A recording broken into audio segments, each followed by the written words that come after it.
Oke Ibu, Assalamualaikum warahmatullahi wabarakatuh. Selamat datang pada pelatihan guru penggerak atau sekolah penggerak. Nah, saya di sini sebagai fasilitator ya Ibu. Saya akan memberikan pelatihan atau materi tentang pendidikan yang memerdekakan. Sebelumnya, perkenalkan nama saya Kiki Amelia. Ingin memberikan sedikit ya ilmu saya kepada para peserta atau guru yang hebat ini. Oke, saya akan memberikan tentang pendidikan apa sih ya, pendidikan yang memerdekakan itu seperti apa gitu. Oke ya Bu. Oke, sudah nampak Bu? Belum, Bu. Belum Ya, nampak ya? sudah. Sudah, oke. Ya. Nah, pendidikan yang memerdekakan ya. Jadi ternyata Bu, kalau kita lihat pada zaman kolonial itu sebenarnya sudah ada ya Bu, sudah ada jiwa-jiwa dari pendidik ya atau anak bangsa ini yang sudah mengalami pahitnya masa penjajahan. Jadi dari situ mereka ingin bahwa anak-anak atau rakyat ini harus belajar, harus sekolah gitu. Jadi mereka tidak mau bahwa masyarakat atau negerinya ini anak-anak bangsa ini bodoh dan miskin untuk selamanya gitu. Seperti itu ya Bu. Nah, ternyata ya pada masa pendidikan ya kolonial itu pada masa katakanlah misalnya pada masa Belanda memang ada disekolahkan ya, memang ada disekolahkan, tapi gunanya hanya untuk membantu mereka. Jadi tetap sebagai pegawai rendahan. Jadi sebagai pegawai rendahan tujuannya bukan untuk memakmurkan bangsa, bukan untuk memajukan anak-anak generasi, tetapi ingin membantu mereka supaya mencapai tujuannya.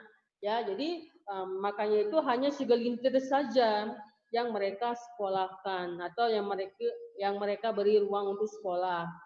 Jadi kalaupun mungkin ada sekolah yang mungkin untuk masyarakat yang memang tingkat menengah atas itu pun tidak banyak ya. Jadi apalagi perempuan ya, perempuan juga tidak diperbolehkan atau tidak mendapatkan pendidikan yang layak. Jadi mereka itu hanya di rumah ya, mengurus suami, mengurus anak-anak dan mengurus rumah tangga saja ya. Jadi kalau kita lihat seperti itu. Nah, kembali ya kita lihat ya. Nampak ya Bu? Itu ada ya. Kalau kita lihat dari filosofi ya pendidikan dari Bapak pendidikan kita yaitu Ki Hajar Dewantara. Jadi Ki Hajar Dewantara ini dia ada apa suatu ya filsafah ya yang mengatakan ingarsa sungtulada dan ingmadia mangunkarsa tut wuri handayani. Maksudnya apa itu Bu? Nah kalau kita lihat ingarsa sungtulada itu kita sebagai pendidik seharusnya memang sudah memberikan keteladanan ya mengayomi kepada peserta didik pada anak-anak kita. Sementara ingmadia mangunkarsa di tengah dia menciptakan ya jadi artinya membangun kebudayaan, membangun pengetahuan seperti itu. Jadi pemikiran kita itu harus dibangun. Nah, sebagai seorang pendidik sudah selayaknya kita melakukan hal yang demikian. Sementara Tutwuri Handayani itu dapat diartikan sebagai yang di belakang itu dia mendorong dari belakang, ya.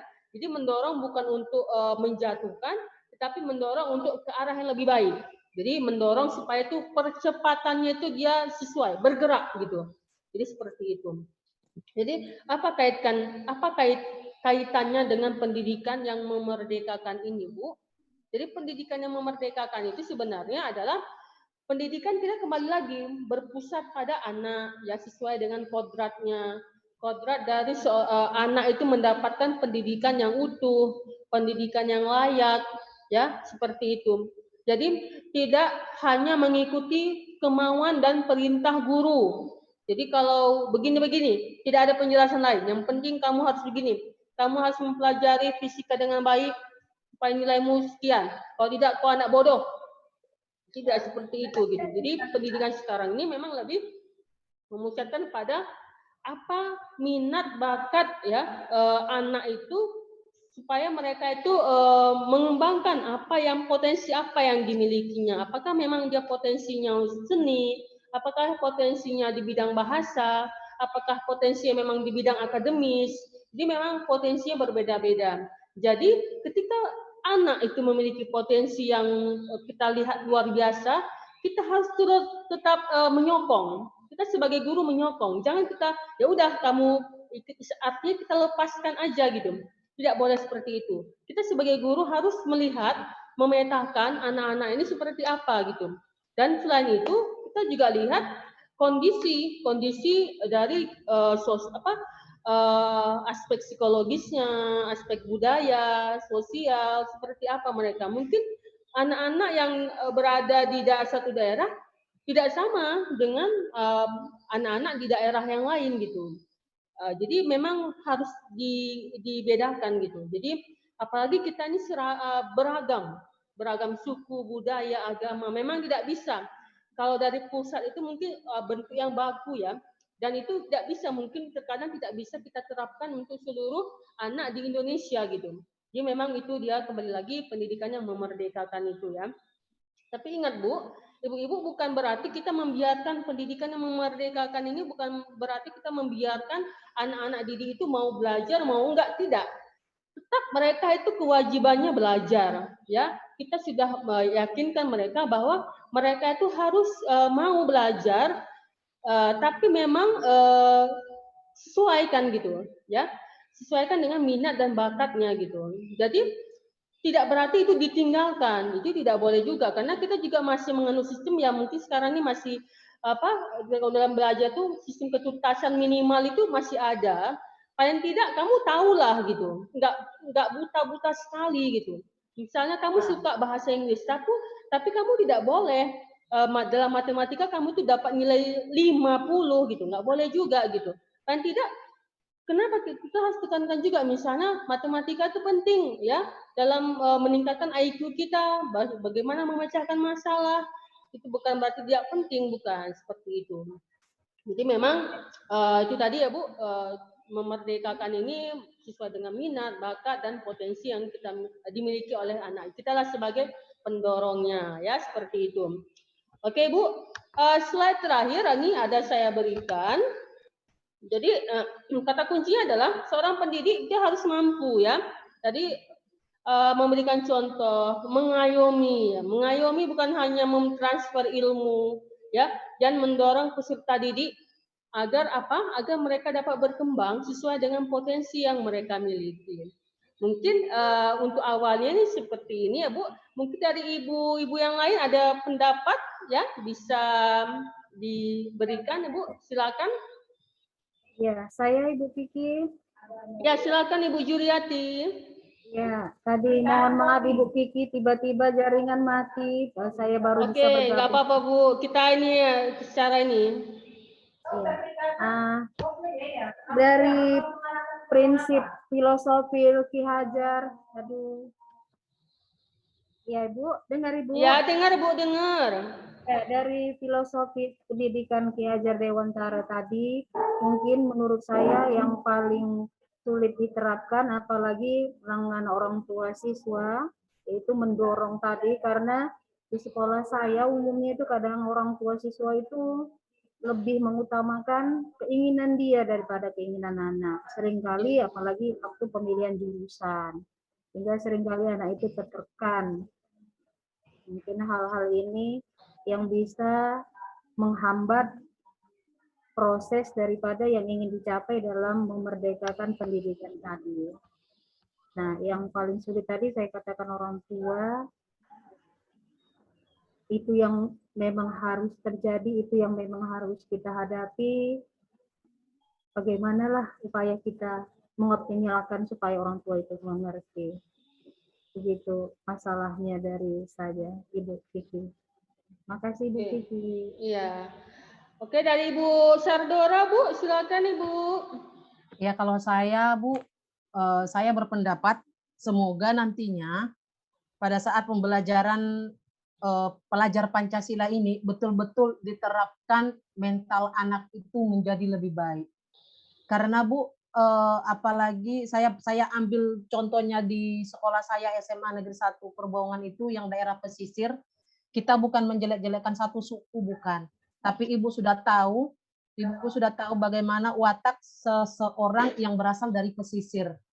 Ya, apalagi kita berjumpa dengan anak yang tidak sama sekali mengetahui tentang kasih sayang orang tua.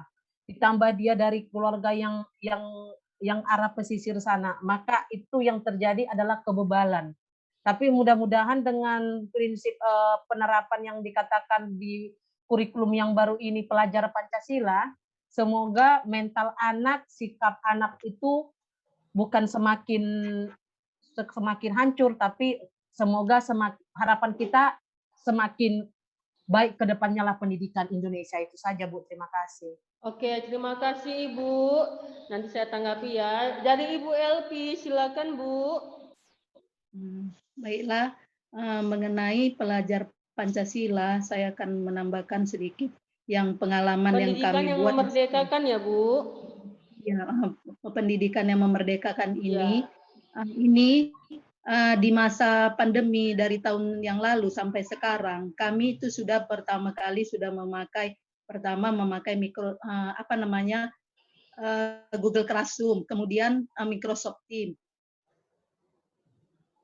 Ya. Mengadakan setiap hari Senin ada virtual untuk keagamaan, misalnya ROIS, kemudian PA itu diadakan hari Senin, PA dengan ROIS itu. Jadi anak-anak bisa melihat bagaimana kegiatan yang diadakan di sekolah. Beberapa siswa itu diundang di sekolah dengan guru untuk mengadakan itu, kemudian anak-anak melihatnya di rumah. Lalu setiap hari Senin sampai sekarang juga kami mengadakan upacara bendera itu di rumah, ya, jadi bisa dilihat juga anak-anak di sekolah. Dan kemudian hari Jumat kami mengadakan senam di sekolah kami, diikuti sebagian murid dan masing-masing mewakili dari kelas dan gurunya yang dekat sekolahnya. Senam di sekolah, anak-anak juga bisa melihatnya di rumah secara virtual.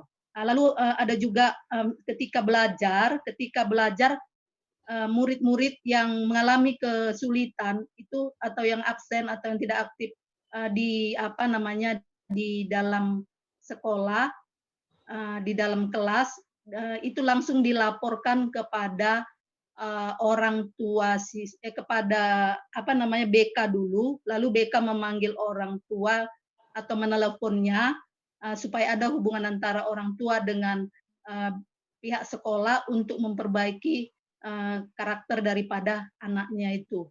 Jadi begitu juga dengan kegiatan keolahragaan dan kegiatan itu ekskul ya, seperti ekskul bahasa asing, seperti ekskul yang lain mengenai ekskul IPA dan sebagainya.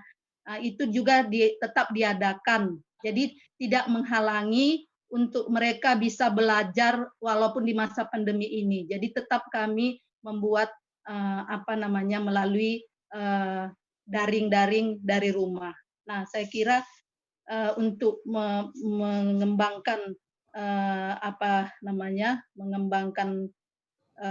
pengetahuan siswa, tidak menghalangi mereka walaupun masa pandemi ini tidak menghalangi mereka untuk mereka bisa belajar walaupun nilai yang mereka peroleh tidak semaksimal yang seperti yang kita inginkan. Jadi itulah usaha-usaha kami dari guru untuk memajukan siswa walaupun masa pandemi ini sangat sulit untuk membina karakter mereka. Saya kira itu saja yang bisa saya sampaikan, Bu. Ya, terima kasih Bu Elvi Franika. Nah, demikian ya Bu ya. Jadi kita sudah mendengar tadi berbagai pendapat, tanggapan, saran, dan itu mungkin bisa menjadikan ya masukan bagi kita semua, kita sebagai guru, bagaimana kita sama-sama belajar, bagaimana menghadapinya. Kita semua ini sama menghadapi situasi dan kondisi pembelajaran seperti sekarang ini. Jadi memang kita sebagai guru Bu sama-sama banyak bersabar ya Bu ya, banyak bersabar jangan jadikan keluhan ya. Artinya kalau kita mendidik dengan sepenuh hati ya, bersabar, jangan mudah pantang menyerah lah gitu ya. Tetap mungkin sekali dua kali kita nggak mau, bisa jadi mungkin minggu-minggu selanjutnya si anak ini terbuka hatinya untuk mau belajar ya, seperti itu, untuk mau mendengarkan nasihat kita, mengerjakan tugas-tugas. Nah, intinya kita tidak boleh menyerah, karena kita adalah guru yang bergerak, Hebat. sekolah penggerak. Oke ya Bu ya. Ya, oke Ibu, demikian ya materi dari saya, yaitu materi pendidikan yang memerdekakan. Jadi demi menciptakan profil pelajar Pancasila ini, sudah selayaknya kita tetap mendukung mereka ya. Pasti kita bisa gitu ya.